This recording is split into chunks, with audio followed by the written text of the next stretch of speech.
మరో బ్రేకింగ్ అంటుంది. మనకి రిటైర్డ్ ఉద్యోగుల సమస్యలపై అసెంబ్లీలో చర్చించాలని బీఆర్ఎస్ వాయిదా తీర్మానం ఇచ్చింది.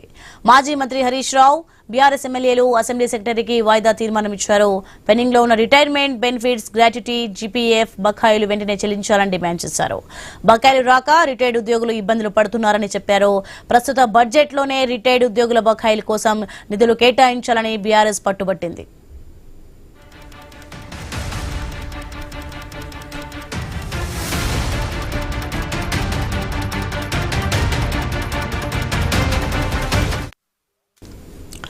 బ్రేకింగ్ చూస్తున్నాం మనం. రిటైర్డ్ ఉద్యోగుల సమస్యలపై అసెంబ్లీలో చర్చించాలని బీఆర్ఎస్ వాయిదా తీర్మానం ఇచ్చింది. మాజీ మంత్రి హరీష్ రావు, బీఆర్ఎస్ ఎమ్మెల్యేలు అసెంబ్లీ సెక్రటరీకి వాయిదా తీర్మానం ఇచ్చారు. పెండింగ్ లో ఉన్న రిటైర్మెంట్ బెనిఫిట్స్, గ్రాట్యుటీ, జీపీఎఫ్ బకాయిలు వెంటనే చెల్లించాలని డిమాండ్ చేశారు. బకాయిలు రాక రిటైర్డ్ ఉద్యోగులు ఇబ్బందులు పడుతున్నారని